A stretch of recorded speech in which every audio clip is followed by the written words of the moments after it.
Imagine walking into a packed stadium, like you just stroll in and you shout a cheerful hello to 500 people sitting in the bleachers, Right. and all 500 of them just stare blankly at the wall. I mean, they don't even blink. It sounds totally bizarre. It really does. But that's not a nightmare. That's just your average group chat.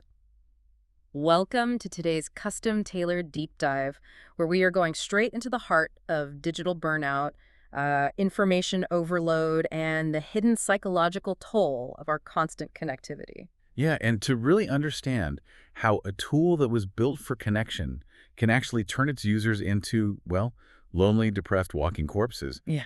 We're analyzing a really highly provocative essay today. It was translated from Chinese, and it's titled The Digital Tomb Escape from the Chaos of WeChat Groups, written by Feng. And to properly set the scene for you, we kind of have to rewind to March 2020. Oh, wow. Yeah. Right. The early days of the pandemic lockdowns. The text describes this moment as a time of howling epidemics.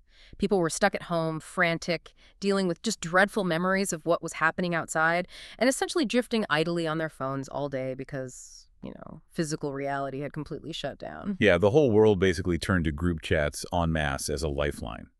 But the source text reveals how that lifeline quickly mutated into an entirely different kind of trap. Exactly. And before we unpack the mechanics of that mutation, we do need to offer a brief, clear disclaimer for you about the material itself.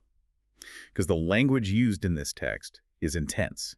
It is unfiltered, heavily politically charged in places, and relies on some really extreme metaphors and religious references. Yeah, and we are entirely impartial here. We are not taking sides left or right, nor are we endorsing the specific viewpoints or the language in the text.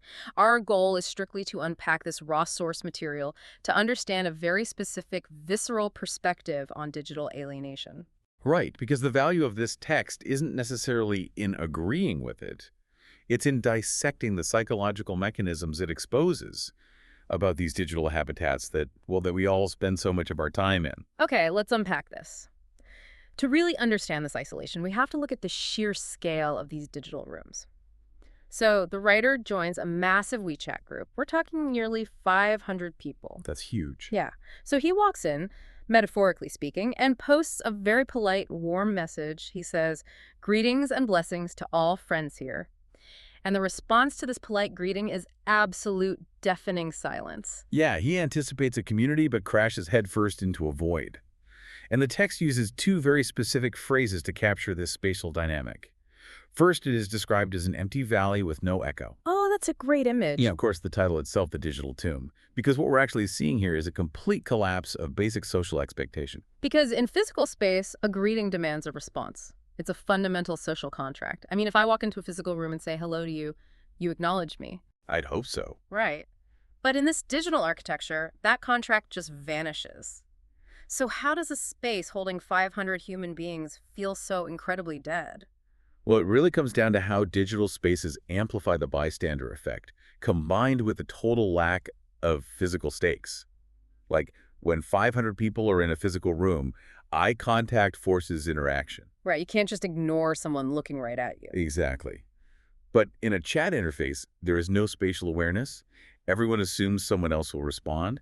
And more critically, the participants realize early on that these massive groups aren't actually designed for interpersonal connection at all. They function as graveyards of genuine interaction. Yeah, because the user interface itself doesn't prioritize human presence. It prioritizes data flow. So you're surrounded by people, but there's just no humanity. And yet, that eerie quiet doesn't actually last. The silence of the tomb is immediately shattered by this dizzying, chaotic barrage of noise. So having faced the silence, the observer decides to stick around just to see who exactly is haunting this digital graveyard. And the shift from an empty valley to an indiscriminate bombardment is super jarring. The digital architecture suddenly floods with content, revealing a completely different side of the platform's nature. The comparison made here is brilliant, honestly. The group chat is contrasted with a physical seafood market. Now, a seafood market might be incredibly fishy, it might smell terrible, but at least there is a logical coherence to it. Right. Everything there comes from the water. Exactly, it makes sense. But the WeChat group is labeled a rubbish shopping mall. It sells absolutely everything, from the heavens to the gutter, in one blinding, dazzling mess. And the cast of characters operating in this rubbish mall is just Staggering. It really is. And the categorization of these users relies on specific cultural archetypes that are just dripping with sarcasm, really to dissect the psychology of who actually thrives in this kind of chaotic environment. The vividness of these types is incredible. So there's the big god, the main Buddha, basically people pushing the teachings of every conceivable religion. Right. Then you have what the text calls the bricklaying specialists, which is a Chinese play on words for fake experts, people just throwing around intellectual bricks. Yeah. And then the ultimate offenders are the superiors.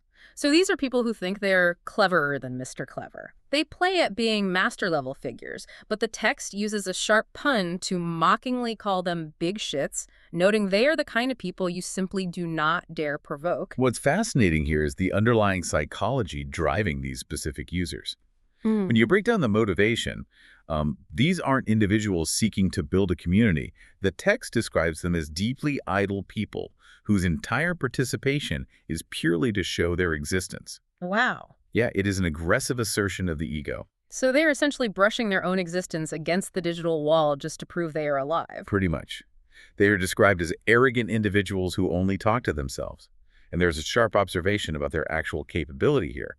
They are incapable of doing great things, but they outright refuse to do small things. Oh, I know the type. Right. They operate on this hyperinflated, almost delusional mentality of, if I can't do it, who can? They are bored, isolated individuals who desperately want to be seen as all-powerful big shots. Let me push back on this a little bit, though. Is it necessarily that malicious or ego-driven? Like, aren't these just people who are incredibly passionate about their specific interests? Sure, you could think that. Right, because if I am in a 500-person group chat focused on, I don't know, philosophy or technology, and I'm constantly posting long essays or sharing links, aren't I just trying to share what I love with like-minded people? That is the logical assumption we make when we click Join Group. But if we look closely at the architecture of these chats, this isn't actually sharing. Sharing inherently implies a dialogue. It requires a receiver who is actively willing to listen and engage. Okay, fair point. What is happening in the rubbish shopping mall is a unilateral broadcast. So it's a performance. The big god or the fake expert doesn't actually care if anyone learns from their post. They just need the dopamine hit of knowing their post was published to an audience of 500. Precisely. And this is driven by the user interface itself. Because group chats operate on a single, flat timeline, there is no hierarchy of value. Everything looks the same. Right. A profound philosophical thought takes up the exact same visual real estate on your screen as a spam link, an ideological rant, or a trivial meme. This flattening of information is how the space devolves into a rubbish mall. It demands your attention, but offers zero coherence. This aggressive, relentless broadcasting leads directly into the most intense claim in the piece about what consuming this endless stream actually feels like physically. And the metaphor used to describe this forced consumption is incredibly raw. Yeah, it really is. The text actually states the feeling is akin to being raped by the group chat, which is... Yeah, and the extremity of that metaphor is intended to articulate a profound, visceral lack of consent. It describes the forceful mechanism by which endless fragmented ideas, ideologies, and small pictures are plastered directly onto the retina against the user's will. Plastered onto the retina. It's such a physical, invasive image. You aren't choosing to sit down and read a book at your own pace. The pages of a million different books are being forcibly shoved into your eyes every time you glance at your phone. Exactly. It creates this intense ideological overload. You are pulled in a dozen directions simultaneously. Like, you're told to follow Buddha, then immediately told to follow Jesus, then the party, then the Tao. It leaves the observer completely dizzy and lost. It is the ultimate manifestation of information whiplash. When the digital medium compresses all of human thought into a single scrolling feed, the brain simply cannot process the contradictory mandates. Here's where it gets really interesting, though. Out of all this chaos, the fake experts, the dizzying religious whiplash, the endless links, the thing deemed the absolute most terrifying in these group chats is high morals. Yes. There's this concept introduced called positive energy kidnapping, and I got entirely stuck on this phrase. Kidnapping implies a hostage situation. Are these people holding other users' social standing hostage using positivity? That is the exact mechanism at play. Positive energy kidnapping refers to the aggressive policing of behavior masked as positivity and self-improvement. Oh, wow. Yeah. It is toxic positivity weaponized as a status game.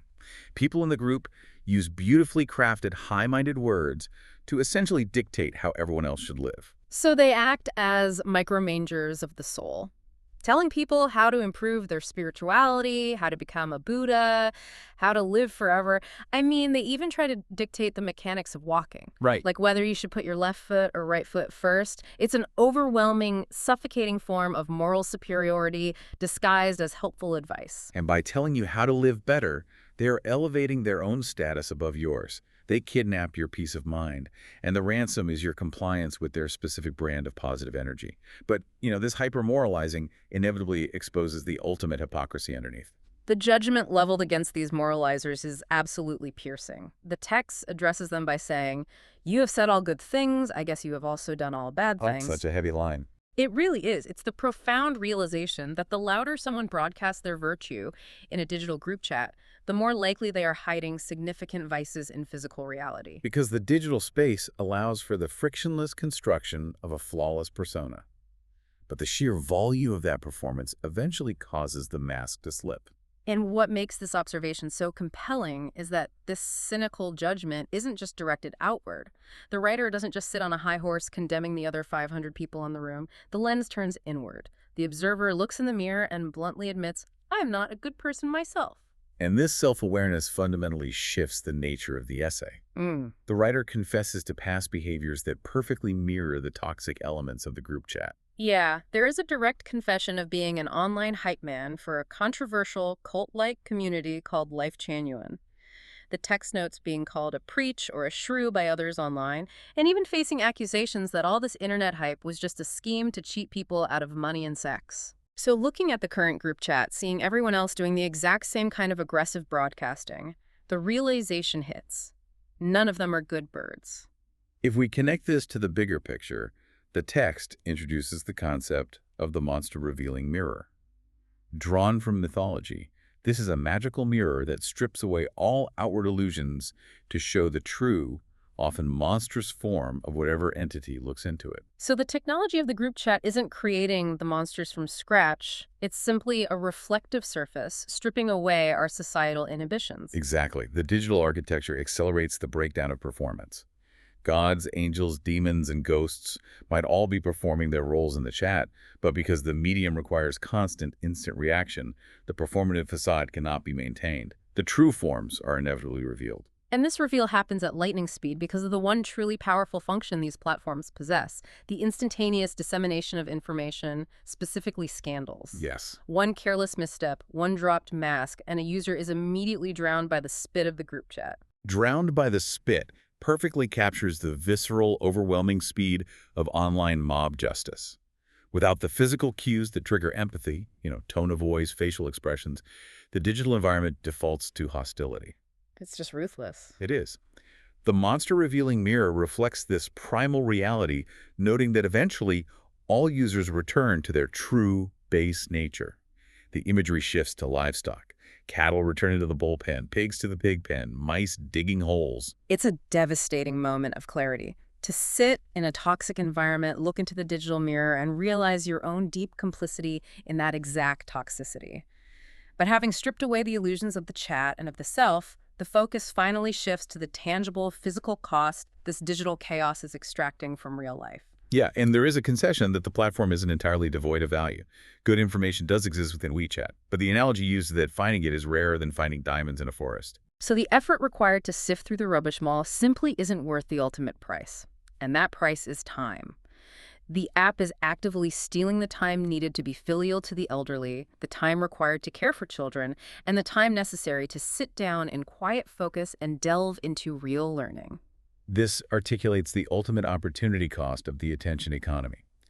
Every hour spent paralyzed by the bystander effect, bombarded by bricklaying specialists, or navigating positive energy kidnapping is an hour stolen from tangible, physical relationships and deep, focused thought. So what does this all mean for you? You might be sitting on the couch right next to your family, physically present, but mentally, your retina is plastered with a political argument from a complete stranger. Yeah. This continuous state of partial attention leads to what the text diagnoses as becoming a walking corpse with indigestion. The phrase "a walking corpse with indigestion" is a brilliant psychological diagnosis of information overload. If we look at the cognitive science behind this, working memory has a strict limit. When you consume massive, fragmented quantities of information like scrolling,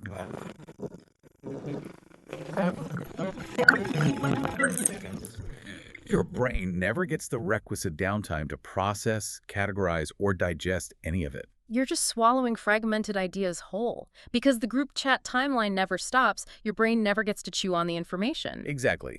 Without digestion, there is no intellectual nutrition. You suffer from cognitive indigestion. You become a walking corpse, physically animated but intellectually and emotionally hollowed out by the sheer volume of unprocessed data. And what happens to all those undigested words? You just spit them back out. The text says you become a parrot, mindlessly copying others' words and squawking them back into the void to prove you still exist. Yeah, pair. You become a lonely depression patient in a very busy place, surrounded by 500 people, drowning in noise and utterly alone. But rather than just accepting this grim reality, there is an escape plan.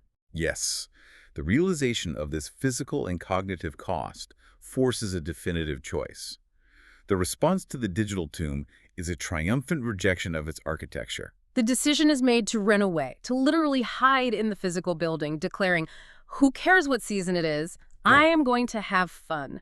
It is the ultimate log-off, stepping away from the monster-revealing mirror and re-engaging with the physical world. It is the profound recognition that the only way to win the status games being played in the rubbish shopping mall is to simply stop playing. You cannot out-argue the fake experts or out-moralize the positive energy kidnappers.